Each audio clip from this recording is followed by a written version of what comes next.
गोष्टीचं नाव आहे दगड सार किंवा मिनी स्टोनी सूप. आल्प्स पर्वताच्या उतारावरती एक छोटंसं गाव होतं आणि या गावापासूनच थोड्याशा अंतरावरती एक म्हातारी राहायची. तिचं नाव होतं मेरी पर्सिन. मेरी अगदीच माणूसघणी होती. तिला कोणी मित्र नव्हते, मैत्रिणी नव्हत्या. नातेवाईक असले तर ते सुद्धा हिच्या विक्षिप्त आणि तऱ्हेवाईक स्वभावामुळं अगदी दुरावलेले होते. कुणाकुणाशी तिचं जमायचं नाही. इतकी कंजूस होती ना ती बाई की काही विचारायची सोय नाही. एक दिवशी काय झालं, संध्याकाळची वेळ होती. सूर्य नुकताच क्षितिजाच्या आड गेलेला होता.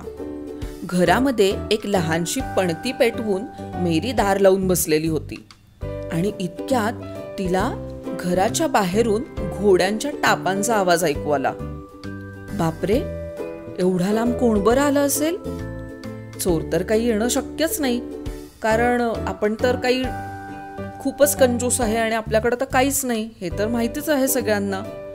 म्हणजे नक्कीच कोणीतरी वाटसरू असणार हा. त्या म्हातारीने थोडंसं दार किलकिलं करून बाहेर कोणे बघायचा प्रयत्न केला. तिच्या लक्षात आलं, बाहेर अंगणामध्ये एक म्हातारा हातामध्ये त्याच्या घोड्याचा लगाम धरून उभा होता. तो घोडा सुद्धा बऱ्यापैकी थकलेला दिसत होता आणि म्हातारा पण खूप थकलेला होता. म्हातारी मुळातच विक्षिप्त होती, त्यामुळं दार उघडून त्याची विचारपूस करायच्या ऐवजी तिने फटीतूनच डोकावून खेकसून विचारलं, कोण रे तू? त्यांनी मात्र सभ्यपणे बोलायला सुरुवात केली, मी रॉबर्ट बिल. इथे कुणी यायला सांगितलं तुला? नसती कटकट. त्याचं काय आहे आजीबाई, मी की नाही एक प्रवासी आहे. आज या गावामध्ये मुक्कामाला आलो होतो, पण ना खूपच रात्र झाली हो. तर मी विचार करत होतो की तुमच्या घरीच जर मला आज थोडा आश्रय मिळाला तर. काय झालंय ना, दिवसभर ना उन्हातान्हामध्ये माझ्या घोड्यावरून खूप रपेट झाली आहे हो. माझा घोडा सुद्धा खूप जास्त दमलेला आहे, तर थोडंसं जर काही खायला मिळालं असतं तर. हे ऐकून मेरी ओरडलीच, ए काही मिळणार नाही, मीच उपाशी आहे, मलाच काही खायला प्यायला नाही, तुला कुठून देऊ रे? आता मात्र रॉबर्ट, त्याला काय बोलावं काहीच कळेना. तो म्हणाला, बरं ठीक आहे, पण मग आजची रात्र इथेच तुमच्या घराच्या बाहेर आडोशाला मी झोपलो तर चालेल का? हा, बाहेर झोपायचं तर, पण मागायचं काही नाही माझ्याकडं. खाणं पिणं अंथरूण पांघरूण कितीही थंडी असू देत, काहीही देणार नाही मी तुला. दिवा सुद्धा तुला लावायला मिळणार नाही. तुझ्याकडं काय असेल दिवा पणती, तुझं तू लावून घे. आता काय बोलणार रॉबर्ट? तो म्हटला, बरं ठीक आहे. पण रॉबर्ट ना खूप हुशार होता आणि त्याला लक्षात आलं होतं की ही म्हातारी ना खूपच तऱ्हेवाईक आहे. मग त्यांनी विचारलं, काही खायला नसेल तरी चालेल, पण थोडंसं पाणी मिळेल का मला? मी त्याचं सूप बनवून घेईन. फक्त पाण्याचं सूप? ते कसं बनवणार असेल हा? आता मात्र मेरीला थोडी उत्सुकता वाटली. तिने त्याला विचारलं, फक्त पाण्याचं सूप? तो म्हणला, म्हणजे फक्त पाण्याचं नाही हो, माझ्याकडे एक जादूचा दगड पण आहे ना, तर तो जादूचा दगड आणि पाणी असं दोन्ही एकत्र करून मी सूप बनवून घेईन माझ्यासाठी. म्हातारीचे डोळेच विस्फारले. ती आत गेली आणि पाण्याचा एक गडवा घेऊन आली. त्याच्या पुढे आदळत म्हणाली, हा दिलंय पाणी, आता काही मागायचं नाही. आत जाऊन तिने दार बंद करून घेतलं. पण तिचं लक्ष होतं की रॉबर्ट काय करतोय. मग काय केलं, रॉबर्टनी आपल्या पिशवीमधून एक वाडगा काढला आणि त्या वाडग्यामध्ये म्हातारीने जे पाणी दिलं होतं ना, ते पाणी ओतून घेतलं आणि मग पिशवीमधून एक पळी काढून हळूहळू त्या पळीनं ते पाणी तो ढवळायला लागला. दाराच्या फटीमधून बघणाऱ्या त्या म्हातारीला काहीच कळेना. नुसतं पाणी आणि त्याच्यामध्ये म्हणजे काहीच नाही, आणि हा काय सूप बनवतोय. दार उघडून ती बाहेर आली हे बघताच म्हाताऱ्यानं पिशवीमधून एक रुमाल काढला. त्या रुमालाच्या टोकाला एक छोटासा दगड बांधलेला होता. तो दगड घेऊन त्यांनी त्या पाण्यामध्ये सोडला आणि मग परत पाणी ढवळू लागला. ती म्हणाली, काय रे, ह्या दगडापासून कसं काय सूप करणार आहेस? तो म्हणतो, बघा तुम्ही, पण खरं सांगू का, ह्याच्यामध्ये थोडंसं मीठ असतं ना, मस्त चव लागली असती अगदी. म्हातारी चटकन आत गेली आणि चिमूटभर मीठ आणून त्याला दिलं. त्यानं ते मीठ सावकाशपणे वाडग्यात टाकलं. म्हातारा सूप बनवण्याचं ची प्रोसेस करतच होता. मग म्हणाला, खरं सांगू का आजीबाई, ह्याच्यामध्ये ना थोडंसं जर का गाजर वगैरे आपण चिरून टाकलं असतं की नाही, काय बहार आली असती हो. पण जाऊ दे, असू दे, नाहीये ना तुमच्याकडं, बनवूया आपण असंच सूप. आता म्हातारीला राहावे ना, ती गेली आतमध्ये आणि 5 मिनिटामध्ये तिने गाजर सुद्धा चिरून वगैरे त्याला आणून दिलं. झालं.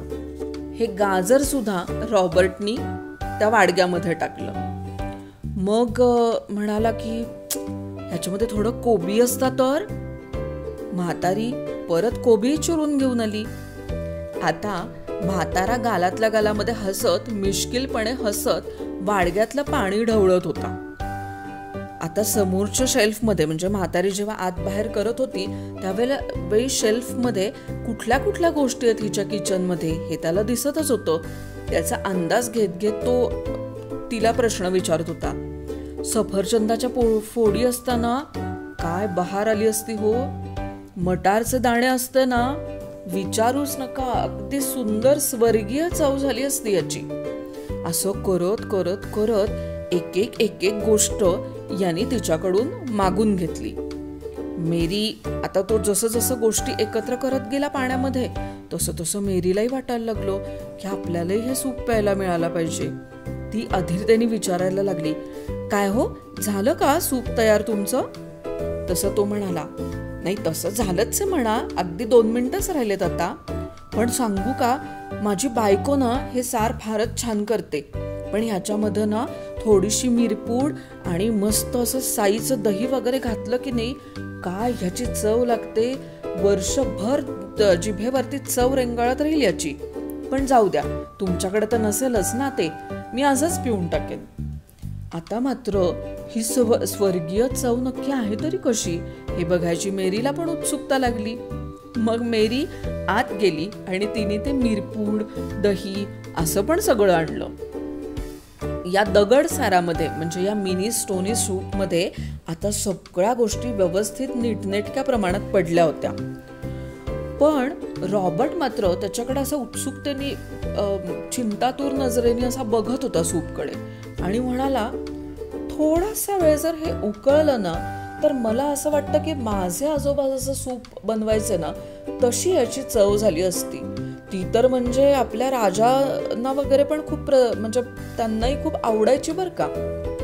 आता चक्क राजाने जे सूप पिलेलं आहे तिचं टेस्ट करायला आपल्याला मिळू शकते, ह्या कल्पनेनेच मेरीला असं झालं की कधी एकदा मी ते सूप पिते. मग झालं, मेरीने शेकोटी पेटवली, त्याच्यावरती ते वाडग्यातलं ते मिश्रण सगळं ढवळलं गेलं आणि मग मिश्रण उकळल्यामुळं त्या सगळ्या गोष्टी सुंदर शिजून निघाल्या. त्याचा वास अगदी आसमंतात दरवळायला लागला. सार अगदी चांगलं दाट झालं आणि त्या वासानेच म्हातारी मात्र बेहद्द खुश झाली.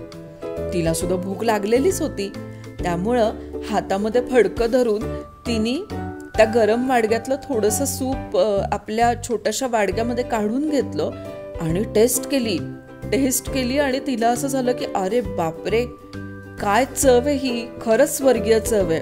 कारण खूप वर्षामध्ये मेरीने दुसऱ्याच्या हातचं, वेगळ्या चवीचं आणि असं कोणीतरी प्रेमाने बनवून दिलेलं काही खाल्लेलंच नव्हतं. मेरी आवडीनं ते सूप पिऊ लागली. रॉबर्टचं पण पोट भरलं. रॉबर्टनी ती टेस्ट केली आणि हळूच त्या सूपमध्ये असलेला छोटासा दगड रॉबर्टनी परत आपल्या पिशवीमध्ये टाकून दिला.